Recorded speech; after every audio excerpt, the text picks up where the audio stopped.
So some of you wanted to know what my favorite photography books are. I have to be honest, I don't have too many, but I will at least show you two.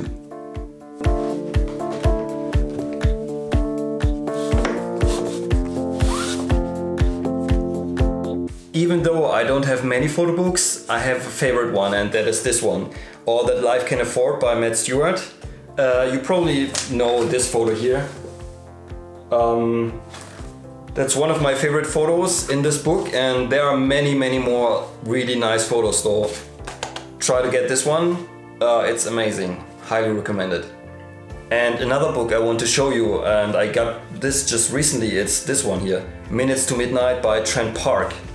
The images in here are shot on black and white film, and they have really nice contrast, and yeah, absolutely loving it. It's not like the typical street photography in here, but still the images are very strong and they look absolutely amazing, so get this book, it's totally worth it.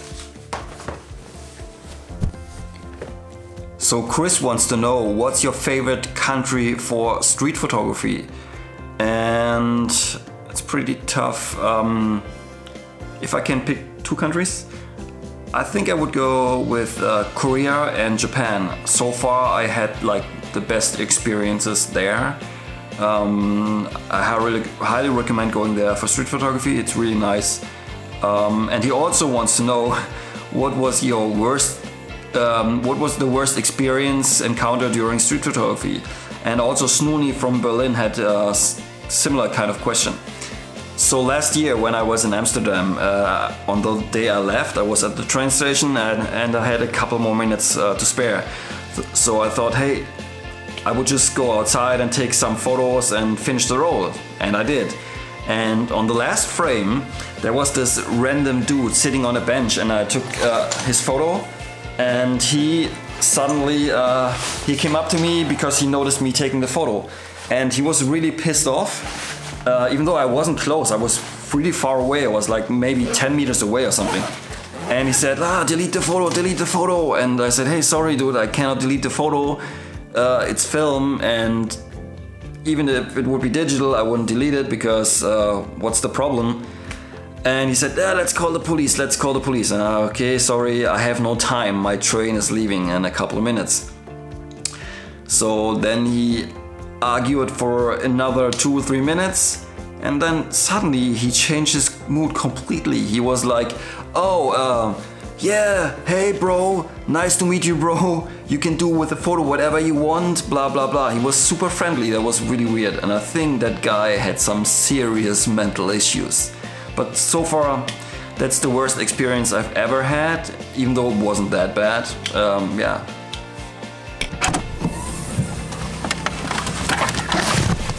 So the next question comes from Krakatya. Hopefully I didn't butcher her name too much. And the question is, do you interact with your subjects, and what kind of interaction takes place? I see you're giving a thumbs up to people every now and then. Do you also exchange words?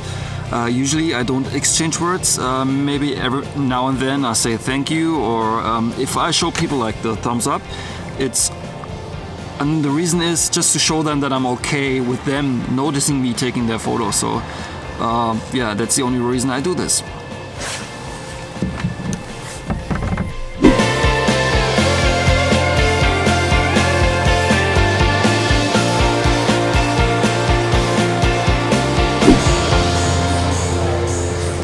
So Brandon wants to know, how do you make your money? Brandon, I'm a photographer and I shoot mainly weddings. Are you coming to the US, and when? I might come to New York in April to give a workshop, but it's not 100% now. Have you tried silver printing? So far, not. Okay, I hope that answers the question. So Mark Harris wants to know if I have a preferred developer film combination. And I would say Fuji Acros and D76. And also Evan wants to know which is my favorite film stock, and that would be Kodak Vision 3 250D probably. And he also wants to know what my favorite focal length is, and I think it's somewhere in between 28 and 35 millimeters. And my camera I would pick for the rest of my life. Now it would be like the Leica M6, but maybe ask me again next year. So Blackston2 is asking, how do you find the time to be so productive, and can you give us some idea about your video workflow? Blackston, I'm not overly productive, I think. So for instance, for my how I shoot videos, it takes me roughly 2 days. Shooting the video, developing the film and editing the video. I wish it would be faster than that, and I wish I could do more episodes, but yeah, what can I do? Hopefully in the future I will be able to make a video about my video workflow, just to give you some insights into that.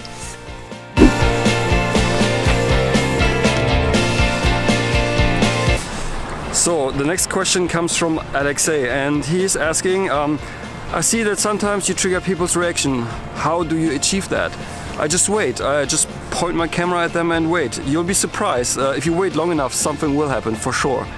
And he's also asking, how did you get started in shooting street? Well, I think I slowly migrated into street photography. I always enjoy traveling and taking photos, not just of places, especially of people, and that's somehow how I migrated into street photography. So even though I had no idea about the terminology like street photography.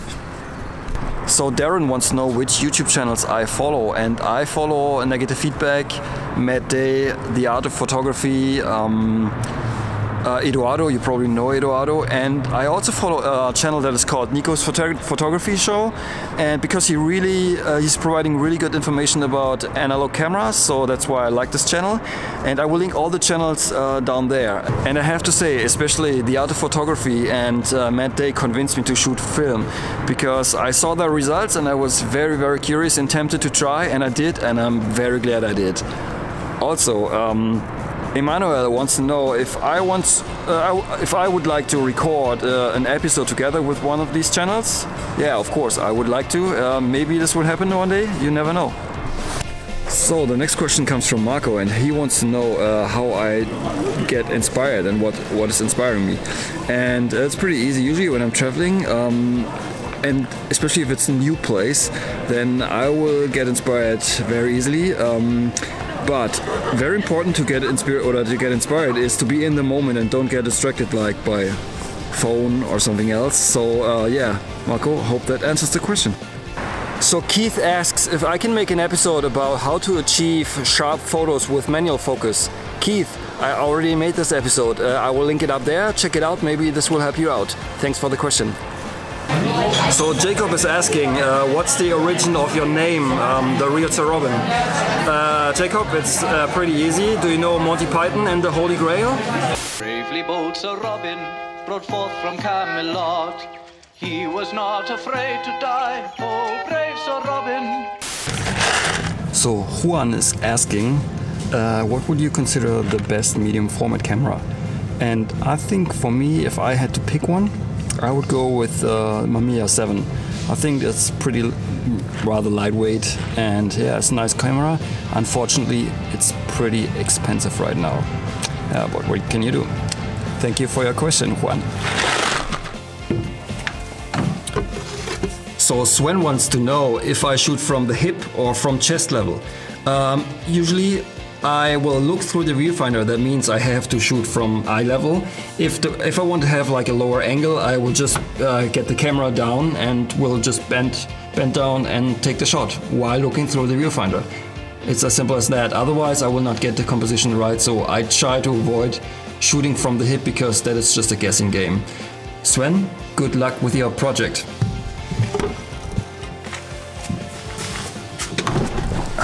So guys, that's it. That was the Q&A. I tried to address as many questions as possible, but I couldn't do all of them. But some of your questions gave me ideas for future videos, so stay tuned for that. And yeah, if you liked the video, give it a thumbs up, subscribe to my channel if you haven't already, and we will see each other in the next one. Auf Wiedersehen.